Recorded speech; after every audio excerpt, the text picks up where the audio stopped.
Buenas tardes. Somos del 4FM, su grupo A1. Mi equipo está conformado por Briones López, Caballero Ortiz, Galván Nieto, Gastelum Verduzco, González Domínguez, Mesa Mendívil y su servidora Corona Armendáriz. Venimos a presentarle nuestra línea del tiempo, el nacimiento del cálculo diferencial, un viaje en la historia. Esperamos que sea de su agrado.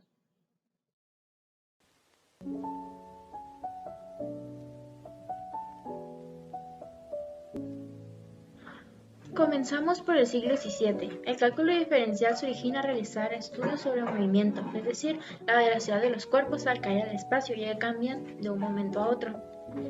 Enseguida, en 1633, el matemático inglés William Newton de 1574-1660 construyó la primera regla de cálculo de la historia.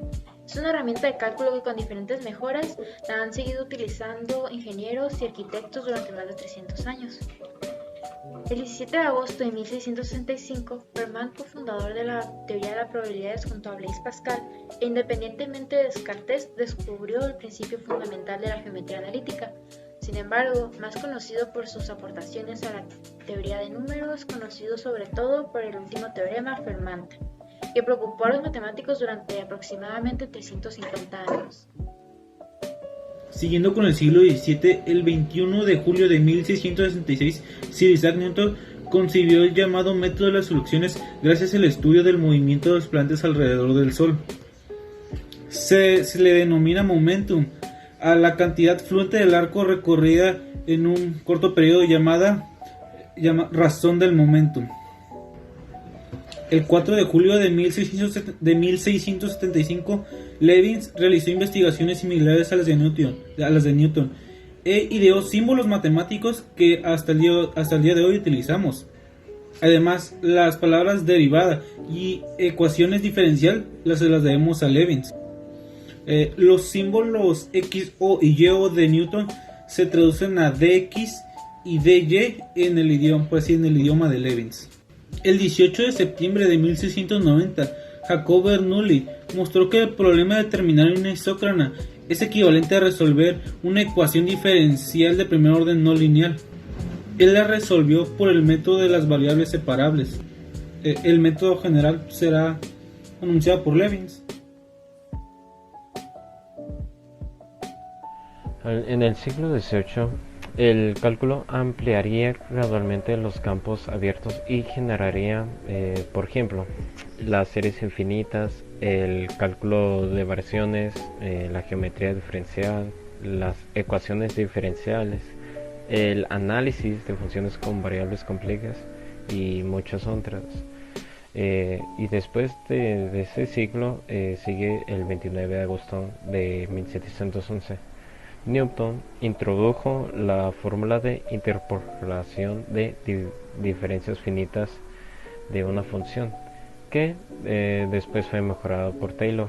Este método consiste en una aproximación de las derivadas parciales por expresiones algebraicas, con los valores de la variable dependiente en un limitado número de puntos seleccionados.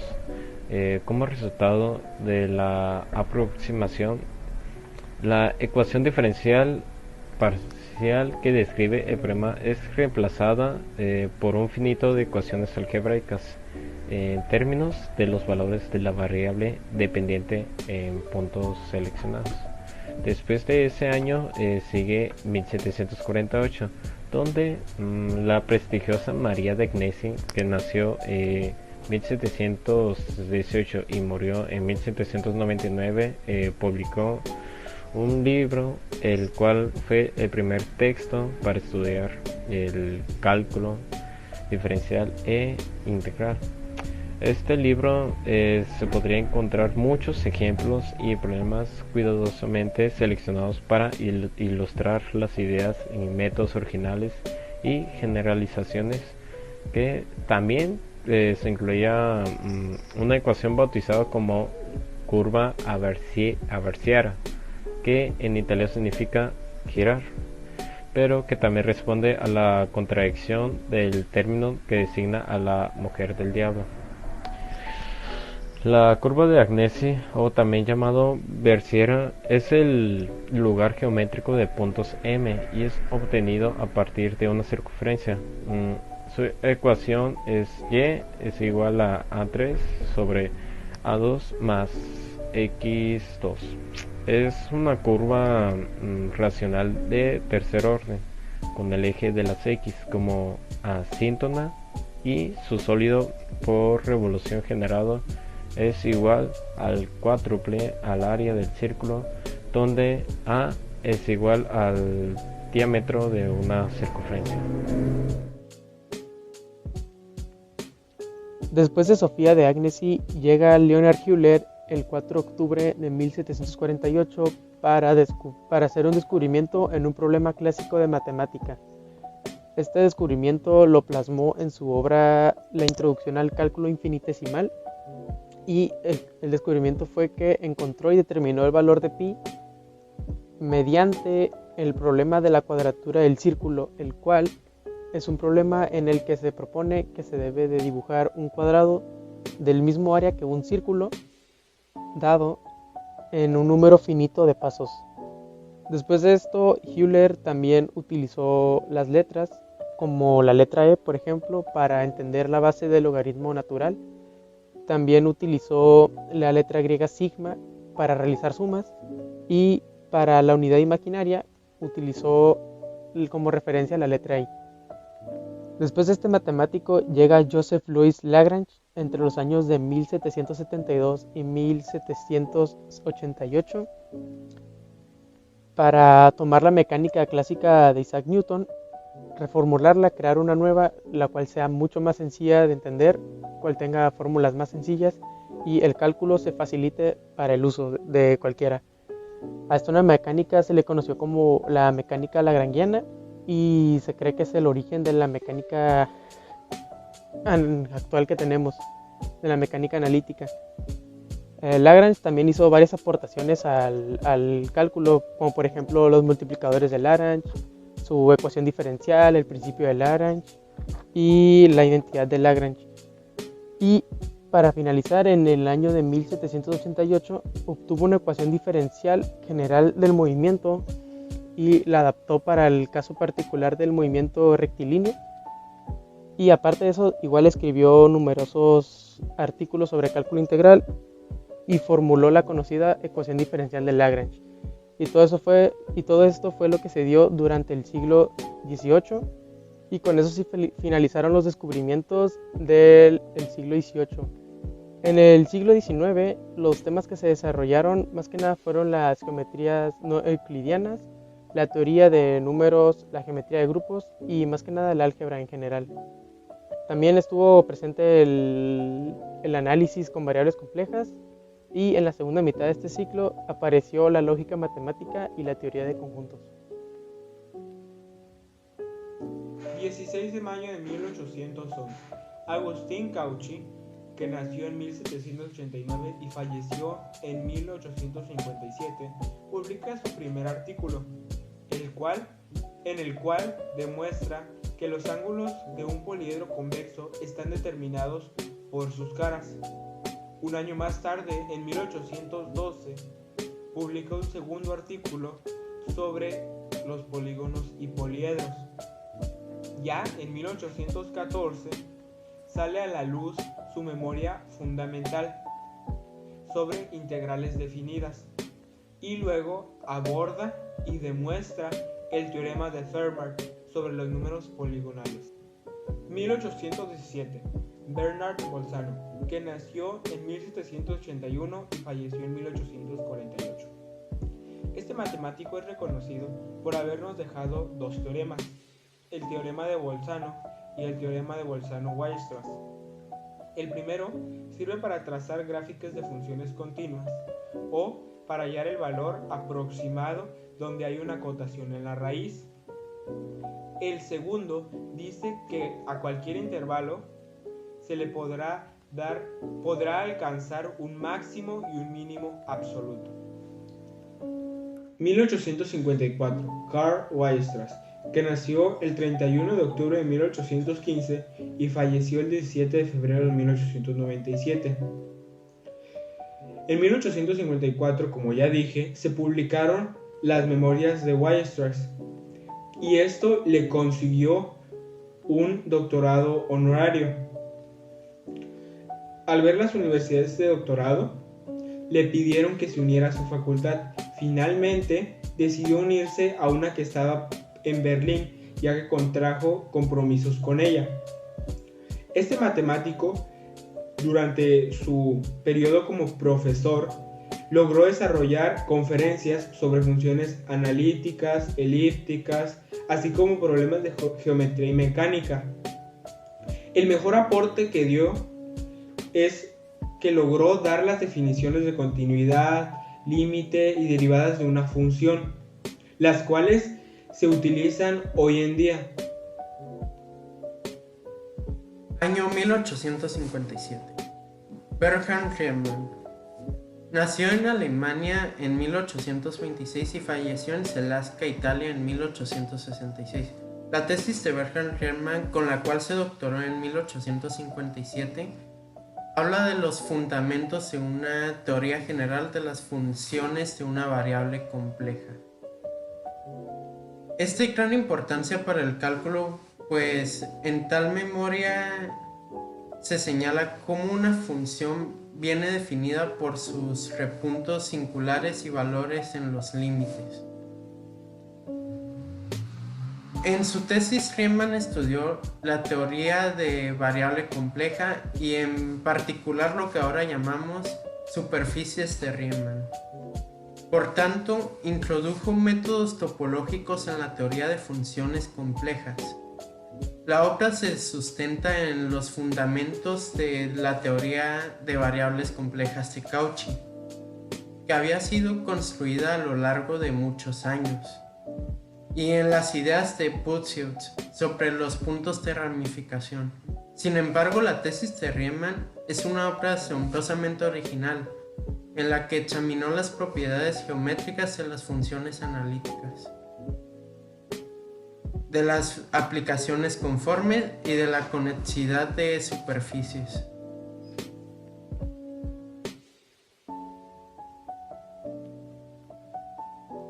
Año 1874. Sofía Vasilievna Kovalevsky nació en Moscú el día 15 de enero de 1850 y falleció en Estocolmo el día 10 de febrero de 1991. Realizó trabajos sobre las ecuaciones diferenciales en derivadas parciales. Las aportaciones matemáticas de Sofía, aparte de su trabajo sobre las rotaciones de los cuerpos rígidos, el cual le valió el premio Bordin en el año 1886, se centró en las ecuaciones en derivadas parciales, donde demostró lo que hoy se conoce como teorema de Cauchy-Kovalevskaya. En cuanto a su aporte a las matemáticas, tuvo una primera idea que la condujo independientemente de Cauchy, a lo que llamó teorema de Cauchy-Kovalevskaya. 10 años más tarde tuvo otra idea, concediéndole a la Pionza de Kovalevskaya su primera idea. El teorema de Cauchy-Kovalevskaya pertenece al campo de estudio de las ecuaciones diferenciales. Este tipo de cuestiones aparecen en muchos planteamientos físicos, por ejemplo, para entender la propagación del sonido o del calor, en teorías de electrostática, la dinámica de fluidos, de elasticidad o de mecánica cuántica. El teorema habla de la existencia y unicidad de las soluciones para cierto tipo de ecuaciones en derivadas parciales. Cauchy demostró un primer enunciado de la proposición y Sofía años más tarde probó de manera independiente que una versión más amplia del resultado seguía siendo cierta. El famoso matemático francés Henri Poincaré dijo de que su trabajo simplifica de manera significativa la demostración de Cauchy y da al teorema su forma final. Año 1880. Gibbs nació en la ciudad de New Haven en Estados Unidos el año 1839 y falleció en 1903. Fue un matemático reconocido el cual se dedicó a los estudios del cálculo vectorial. Pero como él se dedicó con mayor dedicación a la física, las herramientas para resolver problemas de cálculo vectorial es su aportación al cálculo. En 1871 fue nombrado profesor de física matemática en la Universidad de Yale. Enfocó su trabajo al estudio de la termodinámica. Además en 1880 a 1884, Gibbs trabajó en el desarrollo de la álgebra exterior de Hermann Grassmann, en un cálculo vectorial bien adaptado a las necesidades de los físicos. Con este objetivo en mente, Gibbs distingue entre punto y productos cruzados de dos vectores, e introdujeron el concepto de Diact. Un trabajo similar se llevó a cabo de forma independiente y en torno al mismo tiempo por el físico matemático e ingeniero británico Oliver Hapside.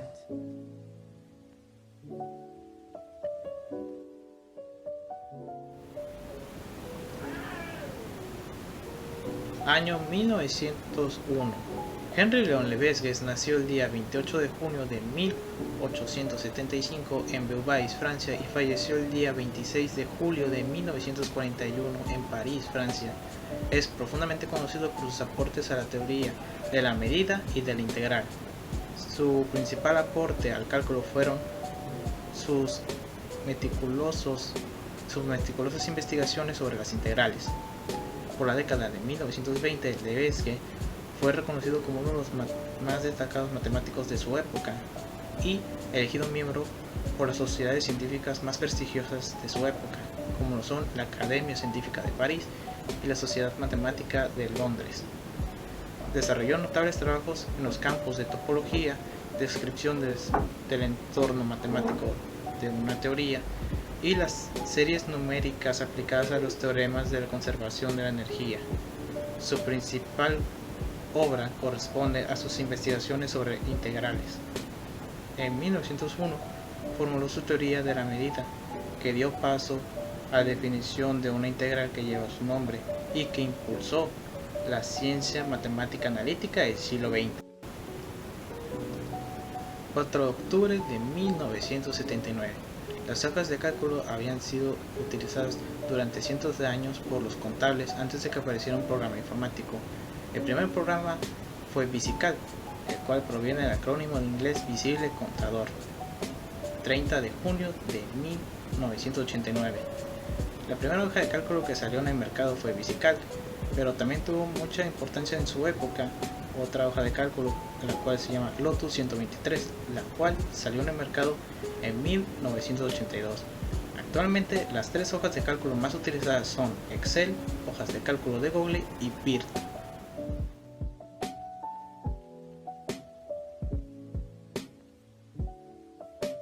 Antes de despedirnos, me gustaría agregar unas conclusiones.